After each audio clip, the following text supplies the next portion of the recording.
আপনি রান্না করতেছেন, রান্না করার মধ্যে আপনি রান্না করার সময় পড়েন সাল্লাল্লাহু আলাইহি ওয়াসাল্লাম, আপনি হাঁটতেছেন পড়েন সাল্লাল্লাহু আলাইহি ওয়াসাল্লাম, সাল্লাল্লাহু আলাইহি ওয়াসাল্লাম। আগেকার মা বোনরা তারা এত অন্তর্পাতি না দিলেও তরকারি স্বাদ হতো বেশি, কারণ তারা বিসমিল্লাহ বলে তরকারিগুলো রান্না করতো। তাদের মুখের মধ্যে সবসময় জিকির থাকতো। কিন্তু বর্তমান এত কিছু দেওয়া হয়, তারপরও আগের মতো কি হয় না, স্বাদ হয় না। এবং তাদের তেল ইত্যাদি মশলা এগুলো বেশি দেওয়ার কারণে রোগ বেড়ে গেছে।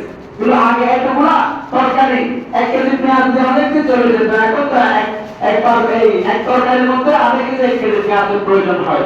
তো যাই হোক, ওই বিষয় না, বিষয়টা হলো আপনি রান্না করতেছেন, রান্না করার মধ্যে আপনি রান্না করার সময় পড়েন সাল্লাল্লাহু আলাইহি ওয়াসাল্লাম, আপনি হাঁটতেছেন পড়েন সাল্লাল্লাহু আলাইহি ওয়াসাল্লাম, সাল্লাল্লাহু আলাইহি ওয়াসাল্লাম। আপনি নামের হাত রেখেছেন, গাড়ির মধ্যে আছেন সাল্লাল্লাহু আলাইহি ওয়াসাল্লাম পড়েন। সব সময় পড়া যাবে, এটা তো শুধুমাত্র একটা নির্দিষ্ট সময়ের সাথে আল্লাহ তাআলা কাজ করে নাই, নির্দিষ্ট মাসের জন্য আল্লাহ তাআলা কাজ করে নাই। আমরা শুধুমাত্র এই রবিউল আউয়াল মাসকে কাজ করে ফেলেছি, নির্দিষ্ট করে ফেলেছি। এই দুরূদ শরীফ এই মাসের মধ্যে পড়তে হবে।